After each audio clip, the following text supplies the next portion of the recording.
Acho que foi um erro meu. Meu Deus, derrubei a live.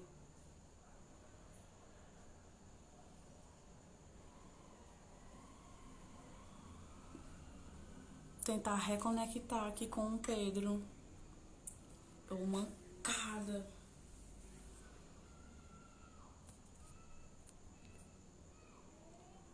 Infelizmente a conexão caiu. Não sei o que foi, mas Pedro já tá aqui. Vou chamar.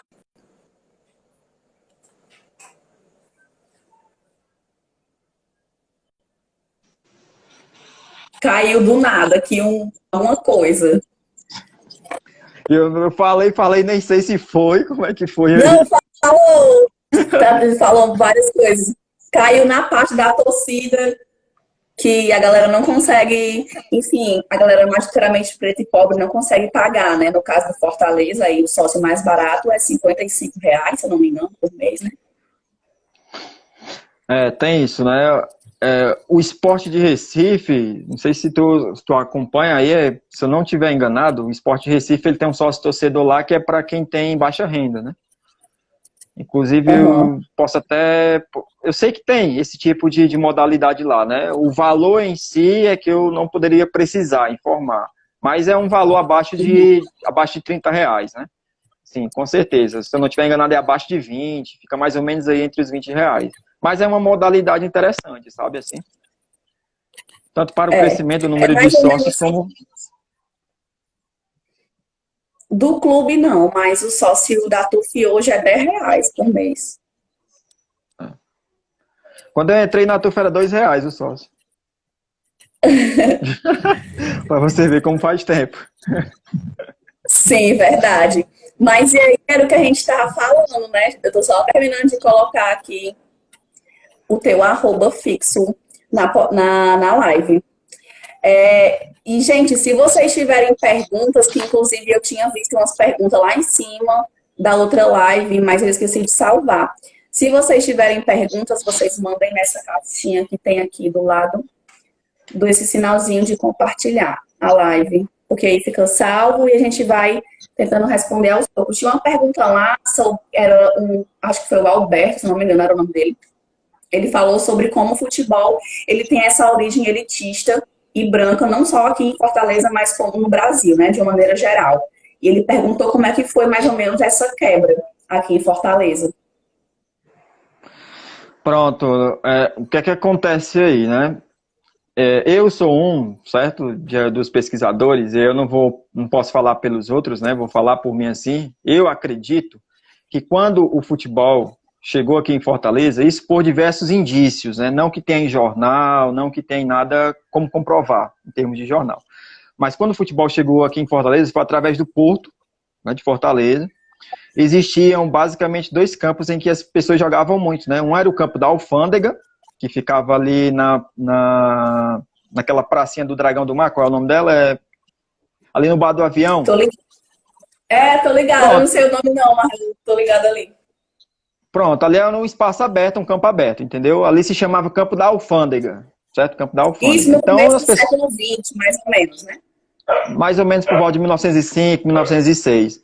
Então, existia uma parcela pobre que jogava ali, entendeu? Existia uma parcela pobre que jogava ali. A parcela rica, ela já jogava no passeio público, na parte do passeio público, no segundo plano do passeio público, que é onde a 10ª Região Militar ocupou o espaço. Né? Aquela parte, quando a gente chega ali no passeio público e olha para o mar, tem uma parte da 10ª Região Militar, né? Então, Aham.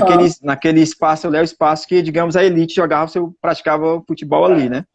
E a parcela mais pobre ficava praticando lá no campo da Alfândega.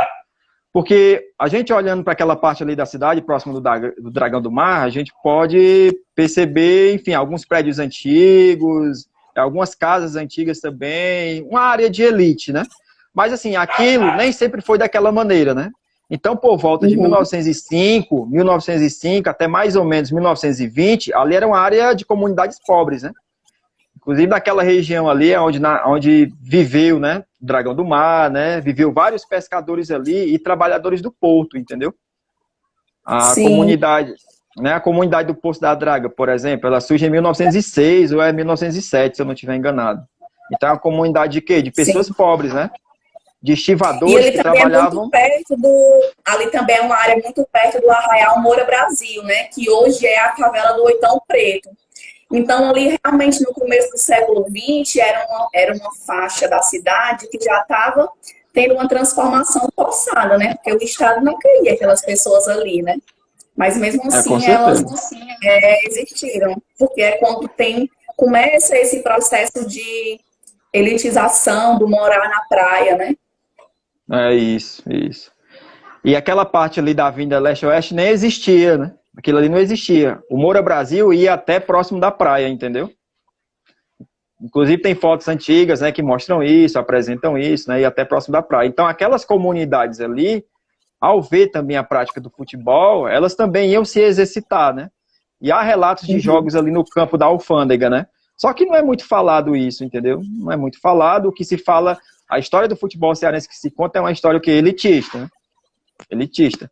E aí, falando de pesquisa, né? Um dos caras que eu pesquiso é o Pirão, né? Que é o primeiro jogador negro, assim, que vai aparecer relatado, entendeu? É um dos caras que aparece. Mas é claro que eu acredito que existiam outros, né? Se eu estou dizendo que o futebol, acredito que o futebol era praticado desde o início do século XX ali, naquela região do Campo da Alfândega, ali próximo aonde hoje é o Dragão do Mar, era por pessoas negras, né? Agora a gente não tem o relato é do nome, né? Não tem um nome assim da pessoa, né? Então, o primeiro jogador que vai aparecer enquanto nome na imprensa, né, visto assim pelos grandes historiadores, o nome dele é Pirão, né? O Francisco Alves da Costa, que inclusive era um trabalhador do Porto de Fortaleza, né? Sim. Aí tu tocou nessa questão do trabalho, né? Da pesquisa e tudo mais. Então tu trabalha mais com jornais, né? Matérias de jornal, entrevistas. Mais com jornais, entrevistas de pessoas antigas, né? Inclusive eu encontrei, enfim, para mim entrevistar algumas pessoas, elas têm que ter acima de 80 anos, né? Para para mim tentar buscar alguma coisa daquela época, né? Então é complicado, Uhum. assim, muito por isso, né? Só para você ter uma Sim. ideia, e para todo mundo aí que está acompanhando, né? Acho que há uns 4, 5 meses atrás, eu fui lá no Poço da Draga, né? Tentar encontrar um torcedor de um time antigo, que era o chamado Estrela do Mar, que era um time dos portuários, dos estivadores do Porto. E encontrei ele, né? Encontrei. Eu estava atrás de um, mas esse um já morreu, já tinha morrido, e aí acabei encontrando outro, né? Um senhor que tinha 85 anos, memória, assim, enfim, lembra de muita coisa da época, né? Torcia a Estrela do Mar, que era o time dos portuários, que é um time da década de 30, entendeu? Então isso é Tô ligada. importante, né? E tem que passar essa pandemia aí para tudo dar certo. Mas, enfim, eu acho que sobre essa questão da origem do futebol cearense, ele é elitista, mas ao mesmo tempo tem pessoas pobres que praticam esse futebol. E aos poucos essas pessoas pobres, elas vão ingressando nos times grandes da época, né, digamos assim. Os, Sim. Sempre tem esses processos de dissidência mesmo, né? Aquelas pessoas que se apropriam de diversas práticas culturais e faz o nome delas, né? Faz do jeito delas e tudo mais. E aí, esses dias eu estava vendo uma entrevista, não sei se tu conhece, o Elton Serra, que ele é um pesquisador, ele é baiano, né? Pesquisador jornalista, ele pesquisa futebol também, especificamente no Clube do Bahia. E aí ele trabalha com essas questões, né? De questões raciais, questões do futebol e tudo mais. E aí na pesquisa dele, ele tenta perceber como essa estrutura, ela realmente já está há muito tempo presente no futebol, né? Quando ele vai falar que nos anos 70, lá no estado da Bahia, né? Vários jogadores do time tinham um apelido de Los Macaquitos, né? Então, essas questões, inclusive tem matérias de jornais, né, insinuando, né, esse processo de racismo mesmo nas pessoas, então era uma coisa bem presente mesmo, isso lá nos anos 70, né, e aí também eu acompanho o Silvio Almeida, né, você conhece também, que é um advogado, professor, né, jurista, que ele é filho do Barbosinha, né, que foi goleiro da seleção brasileira na Copa de 50, quando aquela fatídica Copa, né, que O Brasil perdeu para o Uruguai no Maracanã e ele fala, e aí eu fui pesquisar sobre como esse processo de racismo com o Barbosinha foi muito pesado, né? Porque toda a culpa daquela derrota, daquela frustração foi colocada em cima dele, né? Que era um cara preto e goleiro. Então, o Barbosinha foi excluído de diversos processos de decisões de futebol, foi afastado dos clubes em que tentou entrar, enfim, afastado da seleção. Inclusive, saía na rua, as pessoas diziam que ele era o culpado, né, por ter feito o Brasil chorar e tudo mais.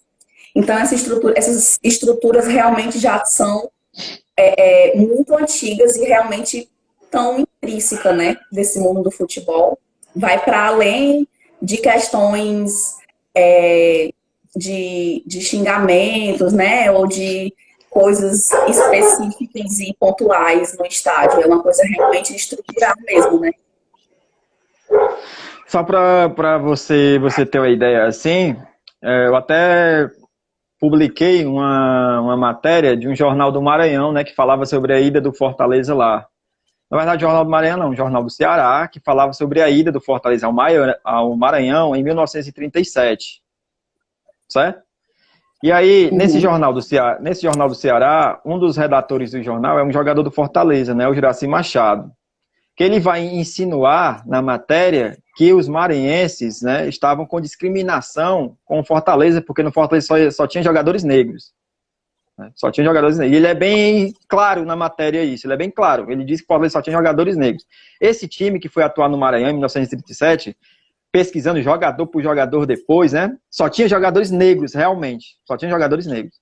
E aí o time, ele recebe meio que piadas lá na imprensa maranhense, algumas coisas, né, ele dá a entender isso, né, na matéria. E aí faz a defesa de que o Fortaleza só tem time, jogadores realmente negros e que é popular e que ele vai dizer algumas coisas nesse sentido, sabe? Então, assim, essa questão negra, ela tá bem presente, sabe? Ela tá bem presente. É interessante, novamente, inclusive, retornar essa questão da origem, né, do negro no futebol cearense, porque em 1920, quando ocorre o primeiro campeonato cearense, né, que é de 1920, 4 clubes participam, né? E desses 4 clubes que participam, dos 4 clubes, né, 3 têm jogadores negros, né? 3 têm jogadores negros. Um é o Fortaleza, que é o Pirão. Não existe, assim, uma súmula que diga que ele participou de alguma partida, né? O que existe é um memorialista, né? Lembrando do campeonato de 1920, e ele diz que o Pirão jogou no Fortaleza em 1920, certo? O Bangu, que era o outro time que participou também desse campeonato, também tinha jogadores negros, né? Inclusive o principal jogador negro dele chama Gradim, que é uma homenagem a um jogador negro uruguaio, né? Que é o Isabelle Gradim, que inclusive foi campeão sul-americano e tudo. E aí, como ele era negro, né? Aí o pessoal apelidou ele de Gradim também aqui no Ceará, né? Isso em 1919, 1920. E o Guarani, né? O Guarani era outra equipe também que disputou esse campeonato de 1920, que também tinha jogadores negros, né? O Guarani de Sobral ou de Juazeiro? Não, esse Guarani é de Fortaleza. Participou 4 times, né, desse campeonato. 4 times desse campeonato de 1920, né? Então esse Guarani é de Fortaleza. Todos os clubes eram de Fortaleza, né? E o único que não apresentava jogador negro era o Ceará. O Ceará não apresentava jogador negro, né? Não tinha na sua composição do time. Assim, os outros 3 tinham e o Ceará não, né? E isso, né, permanece por um bom tempo, sabe? Uma boa quantidade de anos, assim. Então a presença do negro no Fortaleza, ele vai aumentar ao longo dos anos, né? Logo em 1921 já aumenta mais 2 negros, em 1922 você já tem uma quantidade maior de negros, né? E aí eu falei do Pirão aqui, que é um dos caras que eu pesquiso, né? Vou batalhando muito aí para lançar o livro, mas tem outros dessa época, sabe? De 1922, 1921, tem o Codó, né? Que é inclusive o nome de uma cidade maranhense, né? Tem um Calixto, né? Idelbrando. Então são vários jogadores, Calixto, Idelbrando, Xixico, Carlito. Então tem vários jogadores negros que vão jogar nos primeiros anos no Fortaleza Esporte Clube, né? Então essa questão do negro, ela deve ser mais estudada. Isso geralmente você não vê em alguns livros que falam sobre o futebol cearense. Não, você não eu vai ver. particularmente Eu, particularmente, a primeira vez que eu tive contato com essa questão, especificamente pensando de pessoas pretas no Fortaleza Esporte Clube, foi com o arquivo Tricolor de Aço. E com as coisas que tu compartilhava no Facebook. E eu tenho, né, aí, não é muito, mas já são 22 anos, e eu nunca tinha lido ou ouvido, sempre foi e sempre é reproduzido muito essa ideia de que o Fortaleza tem essa origem elitista, branca, né, aristocrática, né, enfim, e que isso é o que é reproduzido, inclusive muitas vezes por várias diversas mídias, né, hegemônicas. O complicado disso aí é porque só quando se fala em elitismo, né, só aparece o nome do Fortaleza, né? Mas, na verdade, todos os clubes da época eram elitistas, né? Eram clubes que tinham pessoas da elite, entendeu? Porque para se ter uma camisa de futebol, né, um terno de futebol, isso custava caro, né? A bola custa caro, né? Então tem alguns componentes aí essenciais para uma partida de futebol que custavam muito caros, né? Inclusive a primeira camisa do Fortaleza, né, o Alcides Santos traz de São Paulo, né? A primeira camisa ele traz de São Paulo. Então imagine o valor dessa camisa para a época, imagine aí toda a Sim. logística, entendeu? Aí não é só o Fortaleza que faz isso, os outros clubes daqui também fazem isso, também tem pessoas ricas, né? Entendeu? Aí, uma diferença, uma coisa que eu não vejo ser relatado também é essa questão do ligar o Fortaleza à França, né? Mas, assim, alguns fundadores do Fortaleza, inclusive, eles gostam muito da perspectiva socialista francesa, sabe? Eles gostam um pouco dessa perspectiva, né? Pais de jogadores daquele ano de 1918 gostavam um pouco dessa perspectiva, né? Você, quando vai estudar a família do jogador, todo o contexto daquele jogador, alguns gostavam, né? Dessa perspectiva. Então tem uma certa de mescla aí de várias coisas, né? Na formação dos clubes do futebol cearense, sabe? Não é os caras da elite que formaram, os burgueses que formaram, enfim, tinham pessoas com diversas perspectivas, sabe? Assim que integravam um clube, né?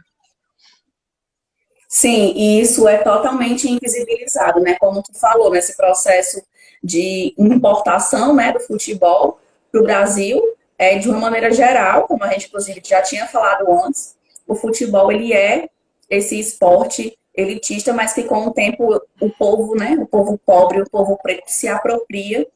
E hoje o futebol é visto como o esporte do povo, né? É o esporte mais, se não o esporte, mas um dos esportes mais populares do mundo, né? Composto majoritariamente, aí pensando nesses grandes nomes de futebol, né? E pessoas que são reveladas, principalmente meninos negros, né? Porque ainda tem essa questão, o futebol masculino, como a gente sabe, ele é muito mais visibilizado que o futebol feminino, e aí por questões estruturais também. Mas, enfim, vários e vários e vários meninos negros são revelados, valendo milhões e milhões e milhões. E como o futebol moderno, ele potencializa, né, essa questão da capitalização do futebol, né, de elitização do futebol e tudo mais, para umas coisas e outras não, né? Porque, por exemplo, existe o Observatório Racial do Futebol, né, no Brasil já há alguns anos, e eles fazem pesquisas, enfim, levantamentos de casos de racismo dentro de campo e fora dele também. O observatório, né? E isso, o Observatório Racial do Futebol.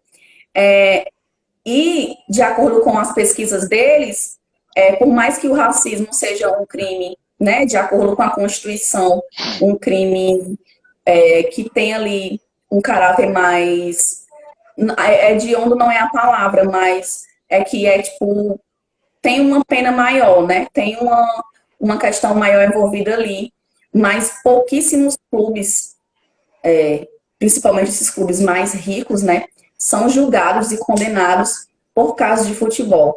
Aí o Elton Serra, eu vi isso numa entrevista, né, do Elton Serra, falando sobre isso, que em 2019, o único de mais de 50 denúncias de racismo, né, no futebol brasileiro, o único clube que pagou uma multa foi um clube da Série D do Campeonato Brasileiro, e foi tipo uns 30 mil reais, né? Então, ainda tem essa disparidade. E outra, quem vai julgar o crime de racismo, né?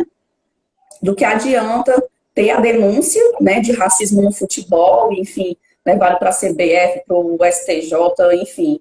Mas são sempre, majoritariamente, pessoas brancas que vão julgar esses casos, né? Inclusive tem outros atores aí, né, de jogo de futebol que também sofrem muito, né? Por exemplo, um árbitro de futebol. Um árbitro de futebol negro, ele acaba sendo batido ali pelas duas equipes, né? Pelas duas torcidas que estão na arquibancada, né? O árbitro de futebol.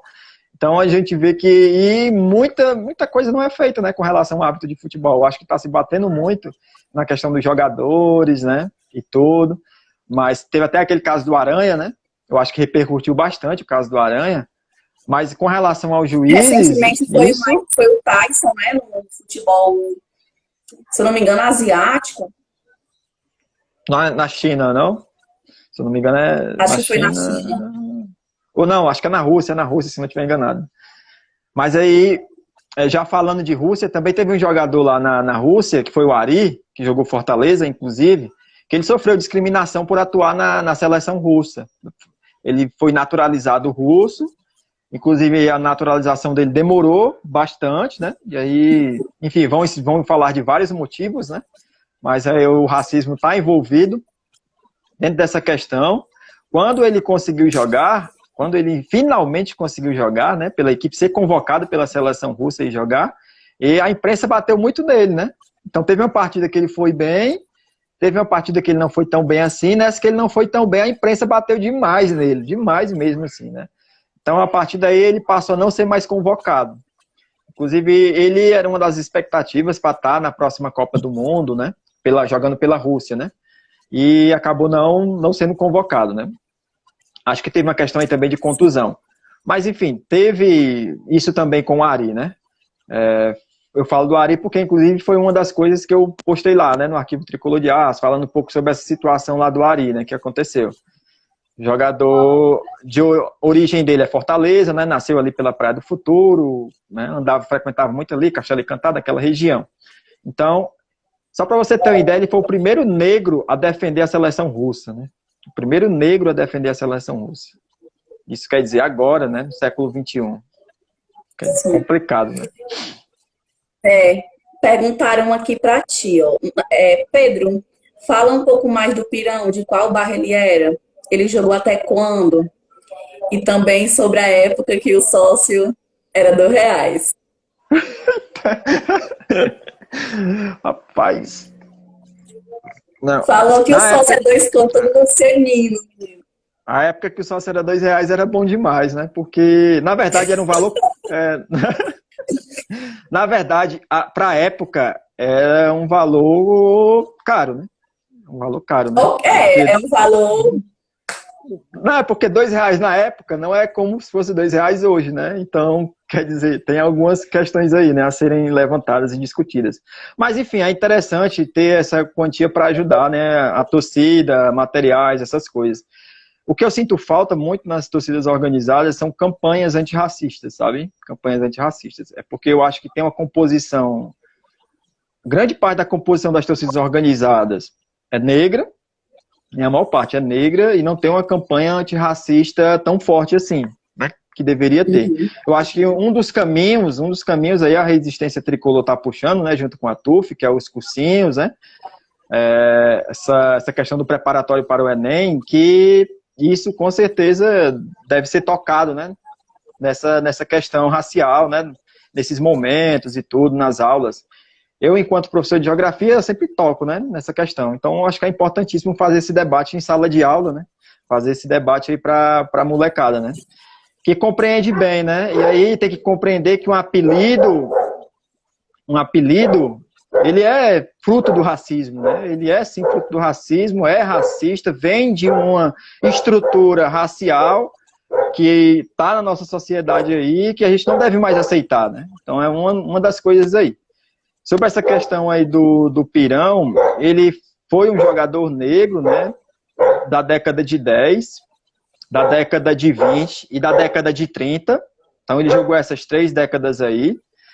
Eu acredito que no Fortaleza Esporte Clube ele chegou a participar da fundação, porque ele integrava o time infantil, né, do Fortaleza.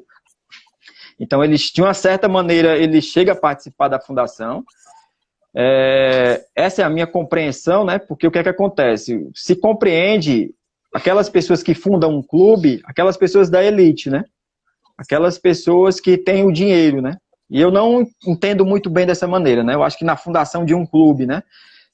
Pode estar, né? Essas pessoas, podem estar também os jogadores, isso era muito comum, né? No início do século XX, os jogadores também participarem desse momento de fundação, ser sócio fundador. O interessante também é que o Fortaleza não tem a original, né? A ata de fundação original, né? O clube não tem, assim, então fica meio que uma questão aí de a gente não saber preciso quais pessoas realmente fundaram, né? Existe um relato de vários fundadores que vão citar nomes, né? E tudo, mas eu acredito que o Pirão esteja envolvido, né? Então, o Pirão é um cara que participa do primeiro campeonato cearense, em 1920. Ele joga, né, toda a década de 20 pelo Fortaleza. O Fortaleza, em 1929, ele dá uma parada, né, na questão do futebol, e aí o Pirão passa a jogar por outros clubes, né? E aí ele só retorna para o Fortaleza em 1936.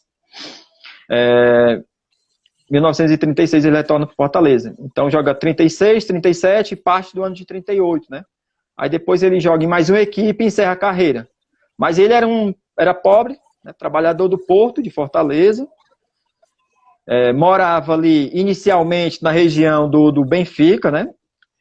Na verdade, era ali na Marechal, né, que ele morava, na verdade, o que se chamava de Arraial da Marechal. Acho que já deve ter escutado, né, falar sobre a Marechal. Então era no Arraial da Eu Marechal que ele morava. estudei, tô ligada, mas não sabia que era Arraial da Marechal, viu?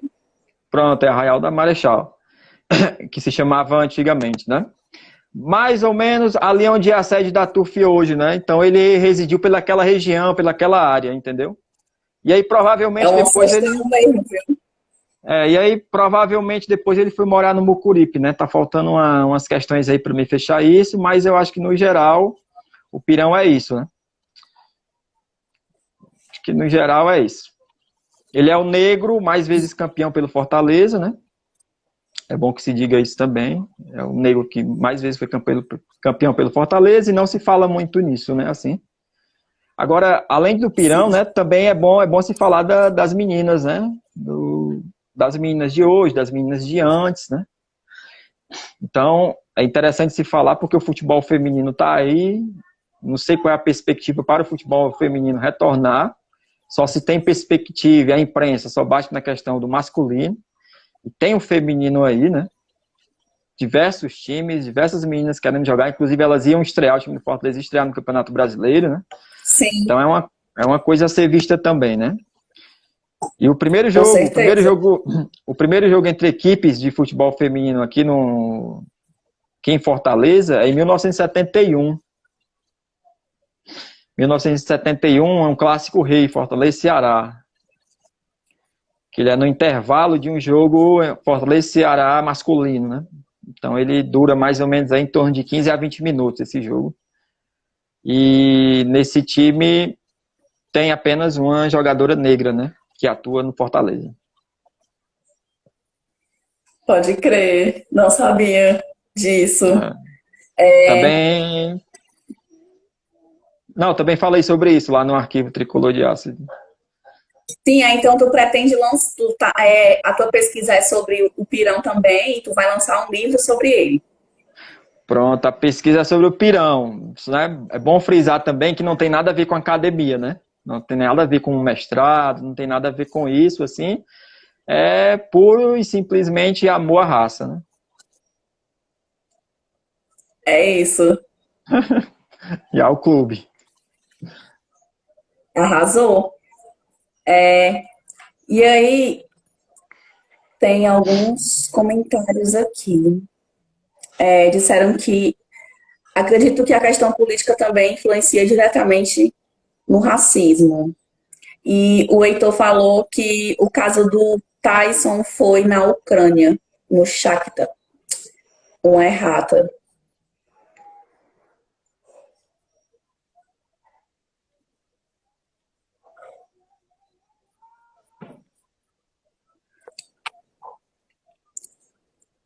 Deixa eu ver aqui. Pronto, é isso. E aí, pensando isso que tu falou, né, sobre como essa tua pesquisa não tem relação direta com a academia e tudo mais, é uma pesquisa para a tua vida mesmo, né, e para tu, enfim, se apropriar desse conhecimento e tudo mais, porque muito provavelmente se tu fosse colocar essa pesquisa na academia, ia ter que mudar bastante coisa, né, porque eles iam querer encaixar essa tua pesquisa em alguma perspectiva muito específica, né, de conhecimento e tudo mais. Não, com certeza, sim. Eu só, em termos de pesquisa, assim, acadêmica, eu só tentei o mestrado uma vez, né? Na UFC, tentei o mestrado e passei na primeira fase, na prova, e na segunda fase, meu projeto era falando sobre a questão das escolas de operários negros, né? Que tinham em Fortaleza na década de 20, década de 30, entendeu? Só que minha linha de pesquisa, ela não foi, eu não coloquei ela dentro da questão racial, né? Acho que o meu grande erro foi aí, né? Coloquei dentro da questão de memória, que era formada por um grande número, assim, de marxistas, né, e tudo, e achei que isso não teria problema, né? Mas, enfim, o projeto acabou não passando, mas também está tranquilo, assim. Não é questão de frustração, nem nada disso. Para mim, é um alívio até, de uma certa maneira, né? E aí me deixou mais livre para fazer, para batalhar essa questão aí de ligar a questão racial ao futebol, né, ao Fortaleza e tudo, de uma forma mais independente, entendeu? Da forma que eu quero, da forma que eu, enfim, as metodologias aí que eu que escolho, né, referências aí, eu vou vendo isso, né? Acho que me deixou mais Sim, livre, né? Com certeza, sim. é isso. E é muito interessante a gente pensar também, e a gente já estava conversando um pouco mais sobre isso anteriormente, né? Sobre como o racismo ele está presente cotidianamente, né? Dentro do mundo do futebol, mas a maioria dos clubes, hegemonicamente falando, muitas vezes prefere se isentar, né?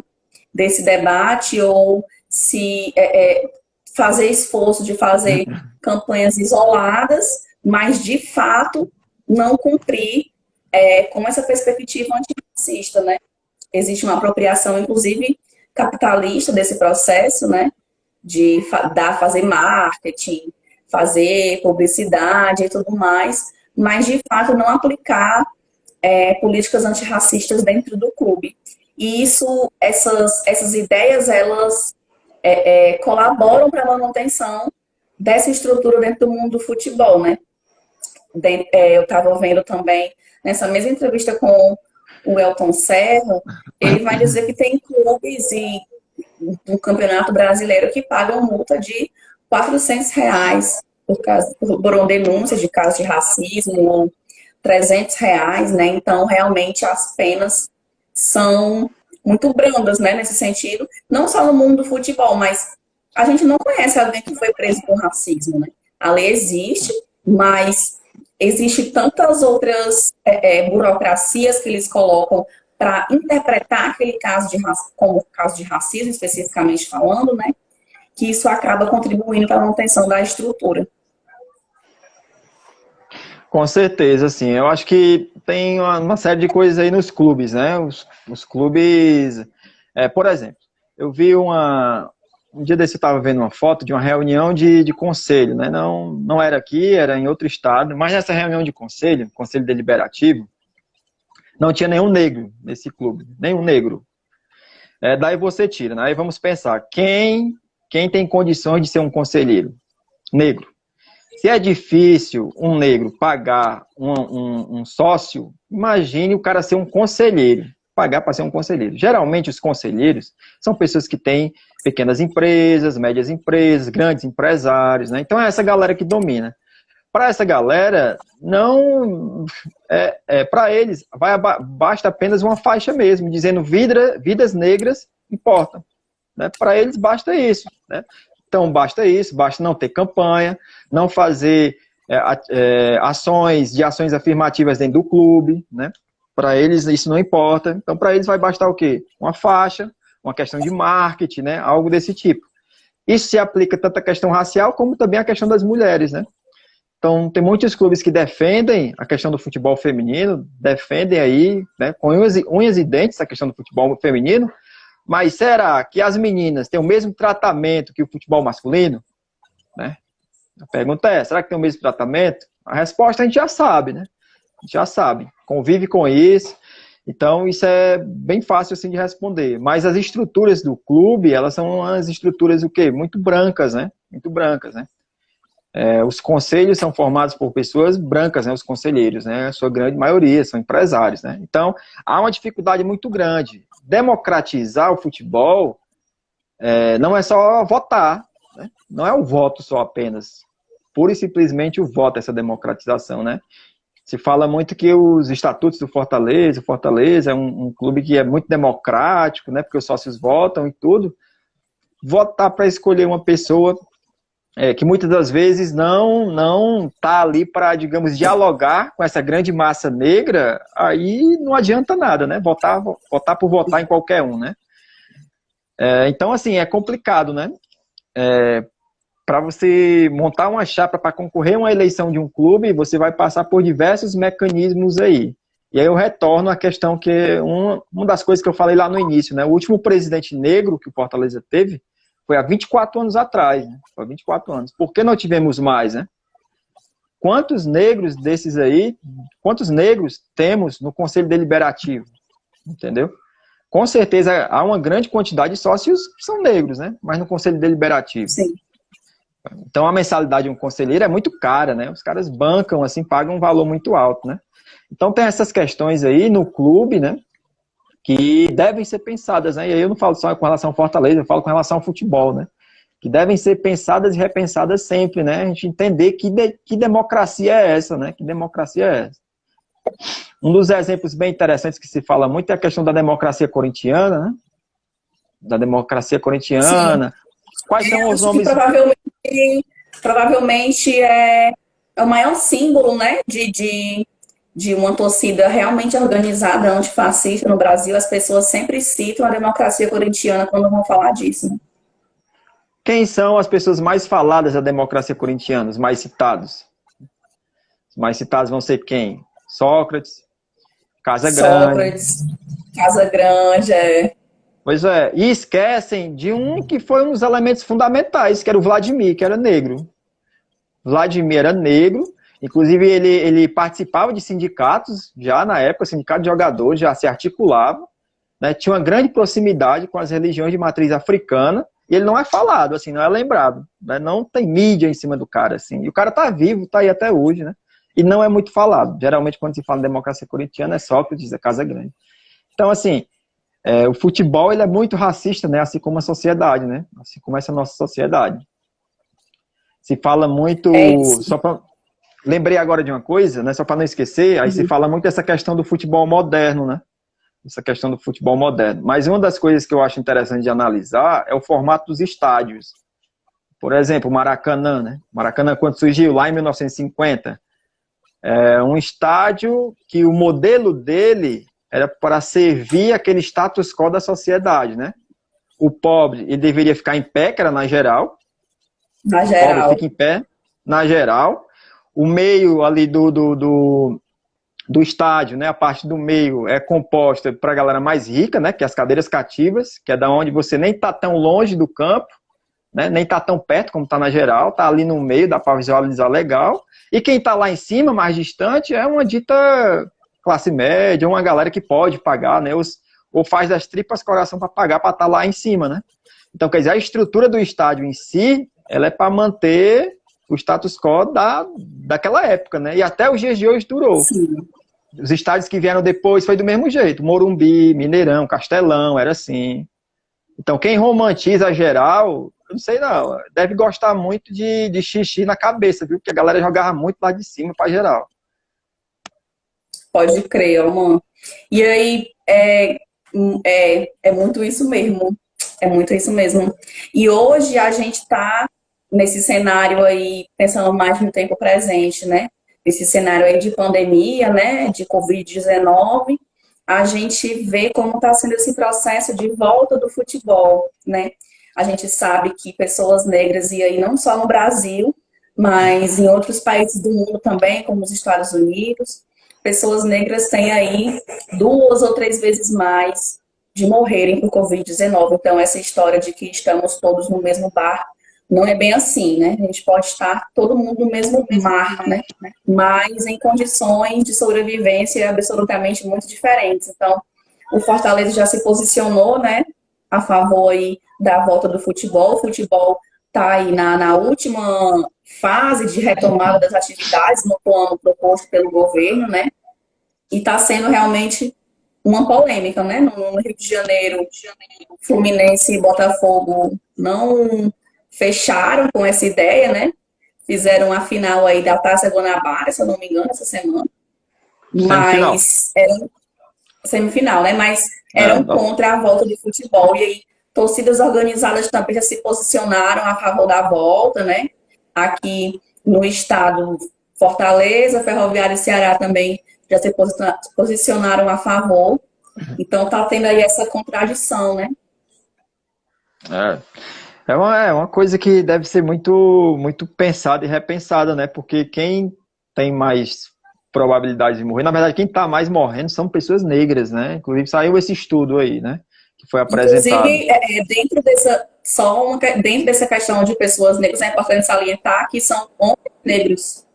Pois O é, perfil, né, saiu recentemente uma pesquisa que o perfil majoritário de pessoas que morrem por Covid-19 são homens pretos. pois é, justamente. Então, e a grande quantidade, a grande massa do futebol é formado por pessoas negras, né? Então, eu escuto muitas pessoas dizendo assim, como pode, né, os shoppings estarem abertos e não ter partida de futebol, né? No caso, o que a gente tem que pensar é o contrário disso, né? O shopping tem que estar fechado, né? E deveria estar fechado, tá fechado. Então, o governo do estado deveria ter algumas, né, metodologias aí, alguns mecanismos, né, para controlar mais isso, né, fazer mais esse controle, né. Então, foi duas coisas que eu escutei muito assim na última semana, né? Era a questão dos shoppings, né, a questão das grandes empresas que abriram, quando na realidade essas grandes empresas e os shoppings têm que estar fechados. E aí eu escutei também a questão das praias, né, e que o povo estava indo para a praia como se não tivesse pandemia, quando na verdade teve até uma certa fiscalização, né? Inclusive alguns vídeos de policiais indo bater lá e tudo, né? Em algumas praias. Então, assim, teve um certo controle, né? Mas aí entra outra questão também, né? A polícia vai pegar mais no pé de quem, né? A possibilidade aí né, de uma pessoa dessa, negra, que está curtindo uma praia, de ir pro Camburão, é mais fácil, né? Então, algumas coisas devem ser pensadas quando a gente pensa nessa questão da volta, né? E aí, pessoas negras que estão dentro desses novos camburões aí, né? Que são os ônibus. Então, os ônibus estão Sim, lotados? Estão. Na grande maioria das pessoas que estão ali dentro, a composição dela, a racial dela é negra, né? Estão indo trabalhar, né? Estão indo para o seu local de trabalho, enfim, centro da cidade, aldeota, aquela região. Então, essas pessoas estão se deslocando dentro desse novo navio negreiro moderno. Uma coisa sim. também que deve E ser é muito pensada. sintomático. É muito sintomático pensar também algumas dentro dessas questões, né? Porque, por exemplo, alguns clubes testaram muitas pessoas, muitos jogadores e funcionários do clube positivo para a Covid-19, né? O Corinthians testou 9 jogadores e alguns clubes também não tinham caso e quando voltaram os treinos, os casos ressurgiram, como foi o caso do Flamengo, se eu não me engano. Mas as pessoas e aí os empresários, né, majoritariamente estão forçando essa volta, né, do comércio, e reabertura e tudo mais. E aí pensar como essas contradições elas são intencionais, né, e estruturais, porque no que adianta a gente colocar, sei lá, mas um jogo só tem 200 pessoas, né, envolvidas no estádio e tudo mais. E essas pessoas fizeram um teste, mas a questão é que o risco, quando a pessoa sai de casa, o risco ele já está presente, né? Até mesmo dentro de casa o risco existe. E os riscos não atingem as pessoas da mesma forma, né? Então, se o futebol volta, as pessoas vão assistir os jogos em algum canto, né? como também a questão das lives, por exemplo, que muita gente, enfim, não assiste de dentro de casa, né? Óbvio. Não sei aí onde tu mora, mas aqui onde eu moro, tudo acabado. Juntavam a galera para assistir a live mesmo. Então, se o futebol volta nesse momento, enfim, tem que ser pensada aí em diversas situações, porque a situação realmente está muito grave, né? Com certeza. Não são só 200 pessoas que voltam, né? Que vão para um estádio, né? Porque tem tudo aquilo que fica ao redor do estádio. Inclusive, eu vi até uma reportagem essa semana que era falando até sobre um dos jogos lá do Rio de Janeiro, né? E aí muitas pessoas nos bares, né? Muitas pessoas assistindo nos bares, né? Então, tem jogo de futebol e os bares estão abertos e podem ir porque foi liberado, né? As pessoas vão, tá entendendo? Então, tinham muitas pessoas lá. Então, essa reportagem mostrava mais ou menos isso. Então, não é só aquelas 200 pessoas que estão dentro do estádio, né? Se bem que eu acho esse número de 200, inclusive, muito pouco, né? Eu acho pouco, assim, acho que até a quantidade é maior. A Federação Cearense, ela tinha se manifestado, tinha falado em 200 pessoas, mas não sabe, depois disse que não sabia ao certo quantas pessoas ia ser, porque tinha que ver, calcular quantos tinham do clube, comissão técnica, isso tudo, de Fortaleza. A comissão técnica do Fortaleza, né, só para ter uma ideia, ela deve ter o quê? Umas 6, 10 pessoas, né? Tem preparador físico, tem massagista, né, auxiliar técnico, preparador de goleiros, tem todo esse pessoal, né? Só os jogadores aí dá em torno de o quê? 22 jogadores, sei lá, porque tem toda a turma que vai jogar, os 11, tem os 11 que ficam do lado de fora, né? Então, quer dizer, tem que ver esse número, né? Tem os policiais, tem as pessoas que abrir a estrutura do clube, né? Para receber esses jogadores, que no caso já estão abertos, porque os treinos já voltaram há algum tempo. Se eu não me engano, eu estava vendo essa semana que no último teste agora que o elenco do Fortaleza fez, uma pessoa da comissão testou positivo. Não revelaram o nome e o cara já foi isolado e tal. Pois é, complicado, né? Porque no último teste ninguém tinha sido detectado, né? Encontrado nada, né? Uhum. E aí no novo teste já apareceu uma pessoa, né? Então, quer dizer, é complicado, né? É complicado, assim, esse retorno do futebol, assim, né? Sem pensar nas vidas das pessoas, né? Acho que tem que saber dosar aí uma coisa e a outra coisa, né? Para se pensar melhor nisso. E aí é voltar um campeonato que, muitas das vezes, ele não volta em questão de igualdade para todos os clubes, né? Fortaleza e Ceará vão emprestar jogadores para o Guarani de Sobral, né? Quer dizer, o Barbalha fez uma parceria com o time de Fortaleza, que é a União, né?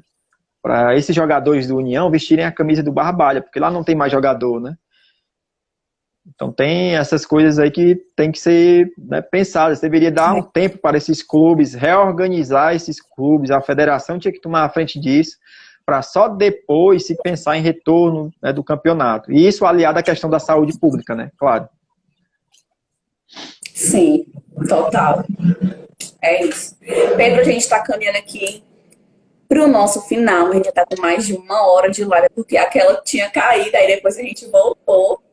Mas já está aí com um tempinho dessa conversa. E aí, para encaminhar para o final, queria pedir para você, enfim, dizer o que você queira, fazer suas considerações, acrescentar coisas que você não falou, que você quer falar agora, enfim. Não, eu acho que é mais reafirmar, né? Eu acho que é reafirmar algumas coisas aqui que devem ser pensadas, né? Eu acho que o clube, né, ele deve repensar a sua composição racial, né? Repensar também a composição feminina, né? Em todos os cargos, né? Do clube, do Fortaleza Esporte Clube. Essa questão do Conselho Deliberativo também, né?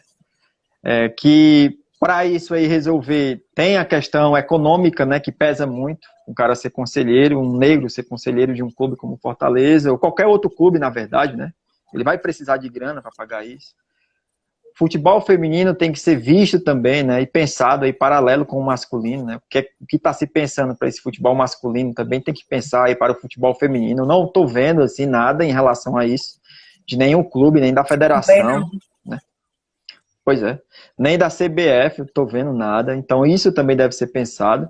Acredito que um núcleo, né, de ações antirracistas, ações afirmativas dentro do clube é importantíssimo, né? Deveria ser assim importantíssimo dentro do clube como Fortaleza, porque aí daria um pontapé, né, nessa discussão aqui no estado, né? Então essas questões devem ser pensadas, né? Desde o clube até o torcedor, quando sai do seu bairro, né? O preto, o pobre que está lá no seu bairro, na periferia, que paga um valor muito alto, né? Dentro dos ônibus, que é outra questão que deveria ser repensada, né? Eu me lembro que quando eu comecei a ir para jogo de futebol, né, no início dos anos 90, a gente não pagava, tinha determinados jogos, né, que não era pago o ingresso ingresso não, o valor do ônibus, né? E aí tinha meio que essa promoção dos clubes com as empresas de ônibus, né, algumas empresas. E aí não se pagava, né, em alguns jogos, para motivar mais a galera aí e tal, justamente por conta dessa questão da falta da grana, né? Hoje está se pensando o contrário, né? Na verdade tem que aumentar o ingresso para, né? E inclusive isso muda a composição social, né? Eu já vi várias discussões sobre a questão da camisa branca da TUF, né? Aquela parte onde fica a TUF, que não tá mais tão branco assim como antigamente, né? Então, como é que vai estar tão branco assim como antigamente se as pessoas que estão podendo ir para o estádio são pessoas que têm uma grana para ir ao estádio, enquanto a massa pobre da periferia que integra a TUF não, né? Então essas coisas têm que ser, sabe, tem que ser pensadas assim, né? Quando eu era da JGT, tinha muitos comandos, assim, muitas pessoas que não entravam no estádio, porque não tinha dinheiro, ficava do lado de fora.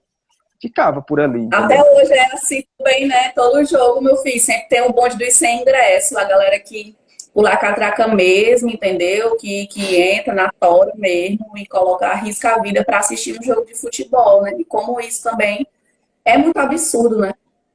Inclusive passando por processo de violência, porque quando os homens pegam, meu filho, é triste. E dentro do estádio, principalmente, né? Dentro do estádio, a polícia realmente não tá nem vendo mesmo.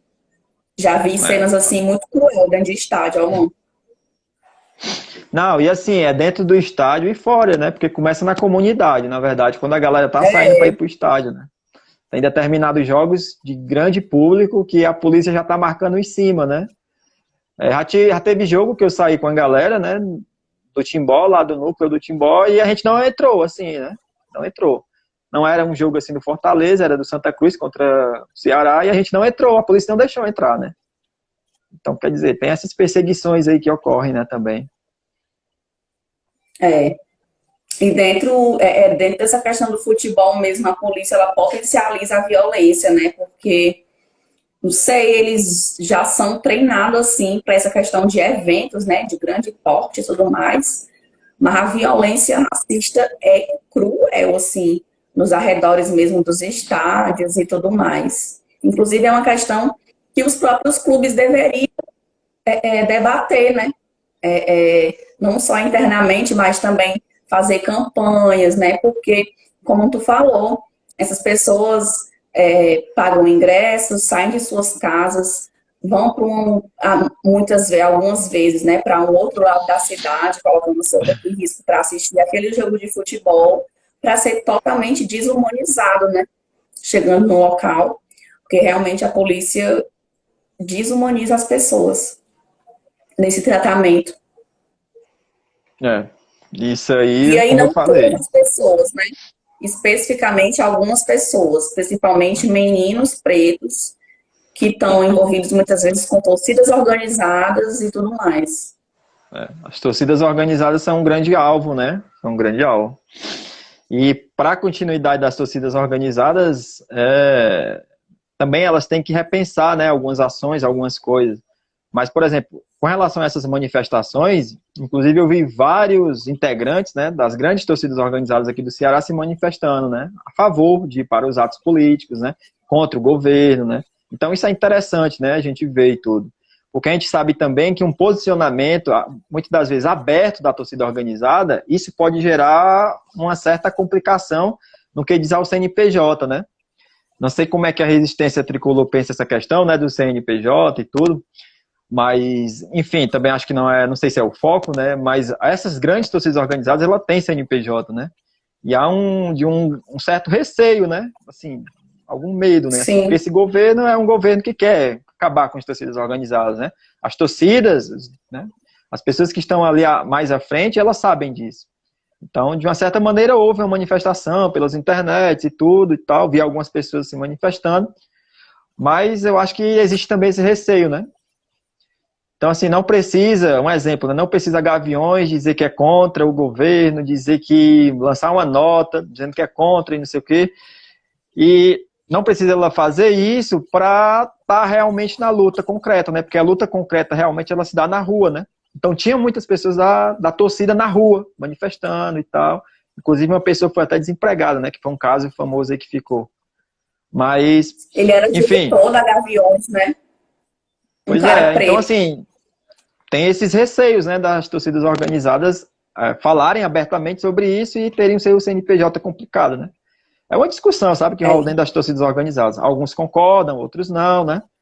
Enfim, torcida Tem uma galera organizada. que diz que tem uma galera que defende que a responsabilização seja em cima do CPF da pessoa e não em cima do CNPJ da torcida, né?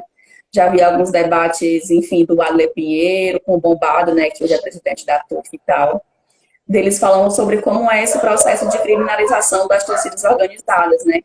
Que muitas vezes as pessoas vestem pão de torcida e não quer ser responsabilizado, né? Se esconde atrás do pano para fazer, enfim, várias outras coisas e ações muitas vezes que necessitam realmente de uma responsabilização, mas a culpa sempre vai, e aí também por conta muitas vezes da mídia, por exemplo, né? Única e exclusivamente para cima da torcida. Aí tem essa questão daí você, né, vocês aí que estão acompanhando a live, meio que compreender isso, sabe? Porque se a torcida diz abertamente que ela é contra determinada medida do governo, e se ela vai para o ato, se acontecer qualquer coisa num ato político desse, o que é que vai acontecer, né? A culpa vai ser de quem, né? Então o governo vai cair em cima de quem? Vai cair em cima da torcida organizada, né? Mas aí, mesmo assim, mesmo achando que tem essa questão da separação do CPF, CNPJ, tudo isso, eu acho que a torcida organizada ela tem que abraçar qualquer moleque da periferia preto que faz alguma coisa, algum ato, entendeu? Ela não pode excluir. Eu acho que esse não é o papel, não deveria ser o papel de uma torcida organizada excluir um moleque que faz determinada ação, entendeu? Assim, a minha compreensão é essa, porque muitos desses moleques, eles vão para onde? Eles descem, né? Eles vão aí pros São Miguel, Patativa do Assaré, né? Esses institutos aí que não recuperam nada, né? Sistema socioeducativo aí que não recupera nada, né? Então, quem deveria também batalhar para fazer essa, entre aspas aí, né, ressocialização, digamos assim, não tá me vindo outra palavra aqui, né? Deveria Essa também ser a palavra torcida... realmente é muito legal. Também não Pois gosto dessa é, palavra. também não, mas aí não está me vindo outra palavra aqui, mas a torcida organizada também deveria tomar a frente desse processo, entendeu? Então não é excluindo o moleque que vai resolver o problema das torcidas, não é excluindo o moleque que vai resolver o problema da sociedade. Eu acho que a torcida organizada, ela abarca, inclusive, muitas coisas são apontadas, né, o dedo para ela, porque ela abriga justamente a parcela da sociedade preta e pobre, né? Grande parte daqueles que compõem a torcida Sem organizada. massagem. Quem vive torcida organizada conhece assim a realidade mesmo de como é essa questão dos abismos sociais e raciais, desigualdades e tudo mais. É sem massagem mesmo. Pois é. O que é que você... Aí você pode perguntar, Pedro, o que é que você acha de um moleque que está no meio da rua e aí mete a pedra num ônibus, né? E aí, o que fazer com esse moleque, né? E aí, realmente, o que fazer com esse moleque? O que é que a gente vai fazer com ele? Vai prender? Vai mandar ele pro São Miguel aí, da vida, né? Para esses centros socioeducativos? Acho que não. Acho que o problema não é esse, entendeu? Da sociedade. Acho que tem outras coisas aí que fazem com que ele faça aquilo, né? Então, tem diversas coisas que ocorrem na vida do indivíduo, desde que ele sai de casa, às vezes o cara sai sem comer, né? Às vezes o cara não passou uma semana muito legal, enfim, fez diversas ações para ir pro jogo e vai, e aí tá naquela adrenalina e acaba fazendo determinado ato, né? Então, tem que buscar ele repensar o ato. Eu acho que não é excluindo ele, tá entendendo? Do quadro de sócios. Eu acho que a solução não é essa, não é exclusão, assim. E nem é mandar o menino para um Não é presídio, né? reproduzir essa lógica punitivista, né? Que no máximo vai prender esse menino não vai deixar de ser, por exemplo, sei lá, TUF ou JGT, porque, enfim, faz parte da vida dele, né? E aí, Pedro, o nosso tempo está acabando. Não me toquei no tempo, a gente foi falando aqui ó, várias coisas. Mas desde já, muito, muito obrigada. Foi incrível. E espero que a gente se encontre e faça outras lives por aí. A gente tem 10 segundinhos. Beijo. Beleza, valeu, galera. Valeu. Obrigado aí pela participação. Valeu, Saúde Felipe. e